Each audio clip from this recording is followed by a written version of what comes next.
Você já se pegou dizendo, hoje eu tô indisposto pra limpar a casa, amanhã eu acordo e limpo, e amanhã chegou e você continuou com preguiça de fazer o que tinha que fazer? Você provavelmente já procrastinou alguma vez na vida, mas será que a neurociência explica por que acontece esse tipo de comportamento? Esses dias atrás eu tava conversando com um colega de laboratório sobre quais tarefas que a gente geralmente costuma procrastinar e a gente chegou num certo consenso.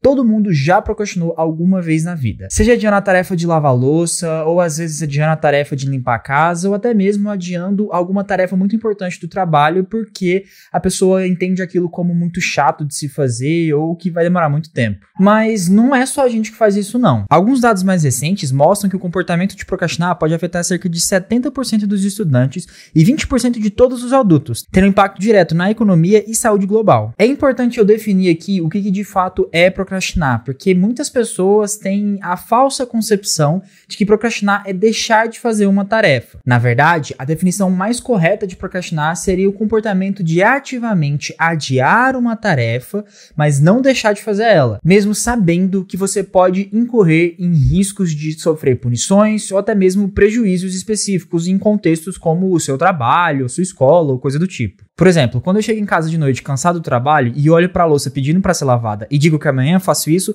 mesmo sabendo que amanhã também vou ter preguiça e provavelmente vai aparecer algum cheiro desagradável na casa. Não que eu faça isso sempre, até porque eu odeio o cheiro desagradável na minha casa. A procrastinação é um traço de personalidade relativamente estável em estudos realizados em gêmeos, o que pode dizer pra gente que existe um certo componente genético relacionado com esse tipo de comportamento. Mas, até o presente momento, a gente tem apenas alguns modelos psicológicos para tentar explicar por que ocorre esse tipo de comportamento de procrastinação. Uma das explicações tem a ver com a característica da tarefa que vai ser evitada pelo comportamento de procrastinação. Você já deve ter percebido que a gente tem a tendência de procrastinar dois tipos de tarefas. Aquelas que a gente tem muito tempo ainda para realizar e aquelas que são desagradáveis pra gente. Se você já for um estudante, com toda certeza você deve ter deixado para estudar para uma prova importante no dia anterior, simplesmente porque 2 semanas atrás você até pensou em estudar, mas achou que ainda ia ter muito tempo para fazer isso. A gente pode chamar isso de miopia temporal, onde a pessoa acha que tem mais tempo para poder fazer a tarefa ou que vai gastar menos tempo para realizar ela, fazendo com que ela acabe tendo a tendência de procrastinar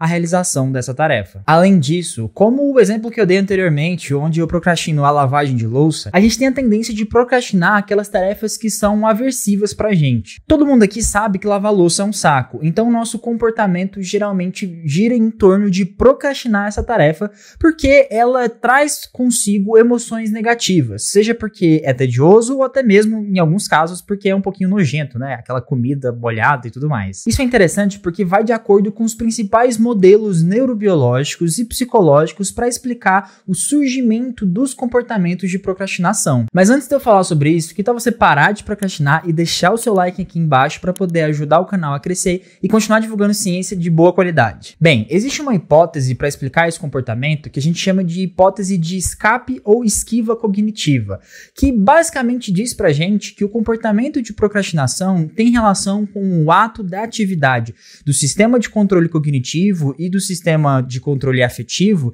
em tentar evitar situações ou tarefas desagradáveis. Em geral, o autocontrole é desenvolvido por 2 sistemas que interagem entre si: o sistema de controle cognitivo e o sistema de controle afetivo ou emocional. O sistema de controle cognitivo, localizado principalmente no córtex pré-frontal, funciona para enviar sinais de cima para baixo para facilitar comportamento direcionados a objetivos. Já o sistema de processamento afetivo é responsável por responder a estímulos emocionais e informações relacionadas ao eu, apoiado pelo sistema límbico e pela rede de modo padrão. Sim, eu sei que são nomes muito complicados, mas o que a gente precisa ter em mente é que, aparentemente, ocorre um desbalanço entre a atividade do sistema de controle cognitivo e a atividade do sistema de controle emocional, e que talvez essas alterações podem explicar como ocorre o hábito, a tarefa de procrastinação, como também como pessoas tendem a procrastinar mais do que outras. Imagine que o sistema de processamento emocional está sempre querendo ficar tranquilo e buscar maximizar o prazer e o bem-estar, enquanto o sistema de controle cognitivo está buscando criar processos que vão facilitar comportamentos dirigidos a um objetivo específico, regulando as vontades do sistema emocional. É como se de um lado a gente tivesse o sistema cognitivo falando para você que você precisa lavar a louça e de outro você teria o sistema emocional falando: nossa, mas lavar a louça é um saco e a gente sempre acha muito ruim ruim fazer isso. Nesse caso, por exemplo, pode ser que o seu sistema emocional acabe saindo ganhando, fazendo com que você, de fato, gere um comportamento de procrastinação e tenha uma aversão àquela tarefa específica, que seria, por exemplo, a lavagem da louça. Ou seja, nessa guerra entre a atividade do controle cognitivo e controle emocional, se o controle cognitivo ganhar, a gente de fato vai conseguir executar a tarefa naquele momento. Mas se o controle emocional ganhar, a gente vai ter uma aversão àquela tarefa específica e gerar o processo de procrastinação. Isso porque no processo de tomada de decisões, no contexto onde o controle emocional está ganhando, você vai valorizar muito mais o prazer momentâneo do que a execução da tarefa. Perceba que no fim das contas, procrastinar não é necessariamente um comportamento ruim.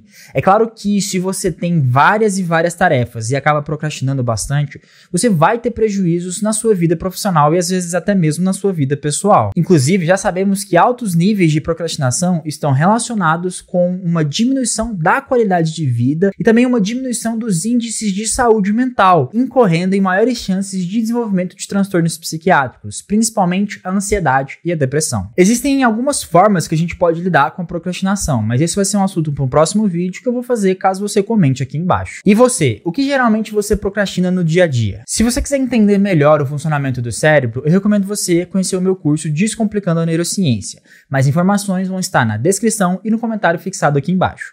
Muito obrigado pela atenção e até mais!